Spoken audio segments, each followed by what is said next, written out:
everyone, it's Megan. I'm outside on this gorgeous late winter, early spring day. There's a plane going overhead, whatever, who cares? And I just wanted to talk today about my experience as someone who used to be a therapeutic writing instructor and am now a therapeutic writing participant because I have a disability. And I wanted to just talk about the differences in my perspective and how my experience now as a writer has like totally validated everything that I would talk about as an instructor. And I just think it's so incredible that we have this option out there for people.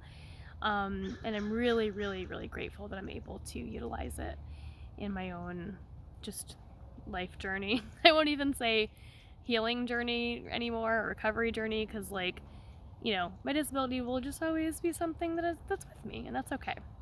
And so it's just part of my life now, and it's all good. So for those of you who don't know, I used to be a therapeutic writing instructor certified through the PATH International organization. And I did that for, I believe, over 5 years. And I worked with participants who they're so cool. It was different people at different ages, like people as young as 4 and as old as like late 80s.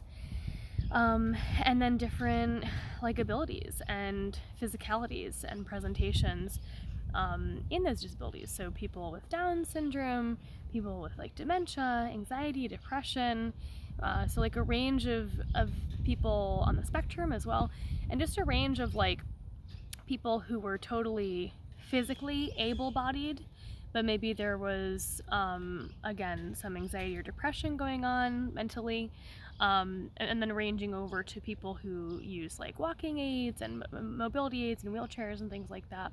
And so I've had a lot of experience getting people onto their horses, even using like a lift and things like that. So there was a wide range of experiences there. And as an instructor, you go through your training for several years, and you are always taught about how different people present with different degrees of like muscle tone, as an example.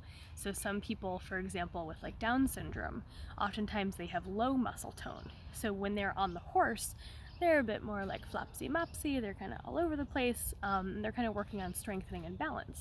For some others who maybe use wheelchairs or they just have different conditions, they may have high tone in their muscles where they need to actually relax and kind of like unclench a little bit in terms of their musculature. And these are things that no one really has like direct control over what type of muscle tone you have, but there are things that you can do to kind of influence that and kind of normalize it, whether it's low or high. You can kind of normalize it into the middle. And so that was something I would always talk about with like people's parents and caregivers. And for me as an instructor, to some degree, that always felt like a bit of like a talking point, like, like I'll say this, but I did not know what that meant physically until I kind of presented with more symptoms of my disability a bit later in life. So now, for me, like as a writer, I am the one experiencing high muscle tone, and I am the one going to ride and, seeking to relax that away and relax that down and kind of normalize it. And that is so validating because it's something that, again, I would always talk about as an instructor. And now to be the one experiencing that and to actually get the benefit from the horse of their movement is so powerful and liberating, because I really feel like, yeah, this works. And it is just like such a beautiful thing that I'm so thankful to have access to. Another example is like with trotting on a horse. So with horses, they have different gaits. They have walk, trot, and canter, and also galloping. And there are also different breeds of horses that are gated with other little sub gaits and stuff. Whatever. Anyway, 3 main ones are walk, trot, and canter. And for so many riders and their parents, they would often say like, why isn't my child, trotting yet? They should be trotting by now. And it's like people equate the speed of the horse, the speed that the horse is going with the level of progress that their rider has, and or that they have as a person riding. And I'm just here to say, like, that is really not the case. I've been a therapeutic rider myself for I think over a year and a half now, maybe even 2 years. And I've just been walking this whole time. And honestly, I really don't have any intention of trotting. And I kind of don't think that trotting has much therapeutic value for some people. Like for others, it definitely does.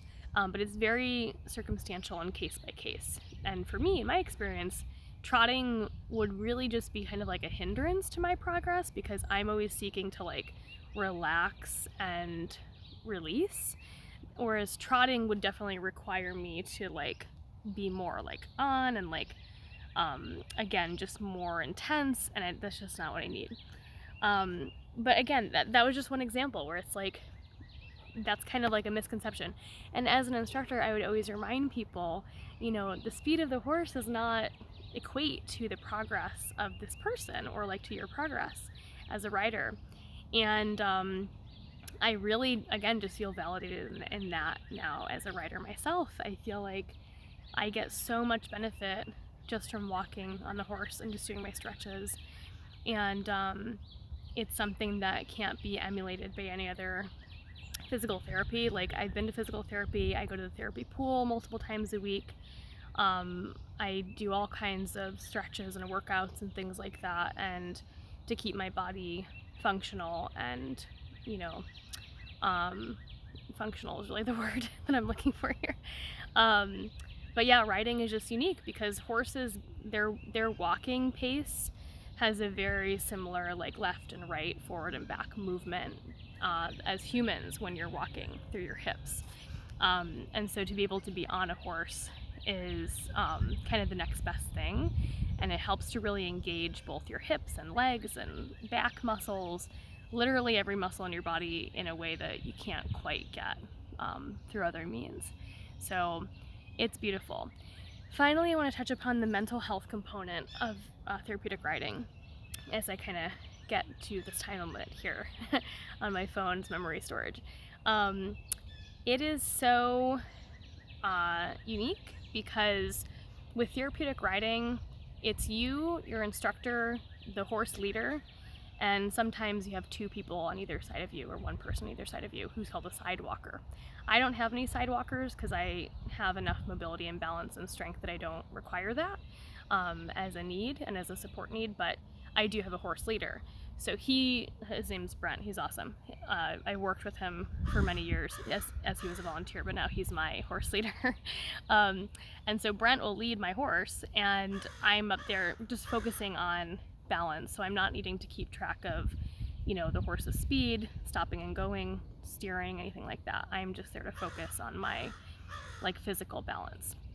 And getting that kind of off your plate and being able to just relax and focus with your instructor on breathing and being present and just sort of creating that little bond between the three of you, the rider, sorry, the three of you, the leader, the horse, and the instructor, and then yourself. It's really incredibly unique and beneficial. And therapeutic riding, in its name, it isn't an actual therapy. It's therapeutic in its nature. But yeah, I'm just here to say that as a rider myself now, after being an instructor, I cannot overstate how therapeutic it really is. It's been life-changing for me. It's been a way that I can get back involved with horses and get outside again when that has been kind of taken away from me because of my disability for a couple years now. So I'm just so grateful. I just wanted to talk about that a little bit today because I've been thinking about this every time I go to ride. I can't ever get it out of my head because I used to be the person leading the lessons, and now I am the lesson taker. And it's such a cool experience. And so if you're someone out there who is an instructor yourself, I highly recommend that you do a practice session with the other people at your workplace and you be treated for the whole session as a participant. I'm not just talking about like a quick 5-minute like warm up or a quick 5-minute demonstration.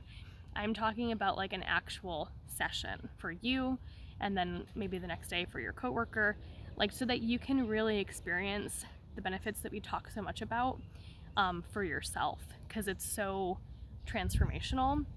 And I can't stop thinking about it. I think it's really cool. And if you're someone who has neuroplastic pain like myself, or any other disability where it's not contraindicated to riding for your safety, and if you can ride, and if it's something that you have access to in your area, and if it's something that you can do, I would highly recommend that you consider it and that you give it a try, because it truly has just like been life-changing. I feel like I'm back in society again because I was like not functional a couple years ago, and after doing this as part of my self-care routine, because it's not just this, it's also the other things like I mentioned before, it's been vital and critically important, and I'm so grateful. All right, everyone, I hope you have a great day or night whenever you watch this. Remember to subscribe, and I will see you in the next video. Bye.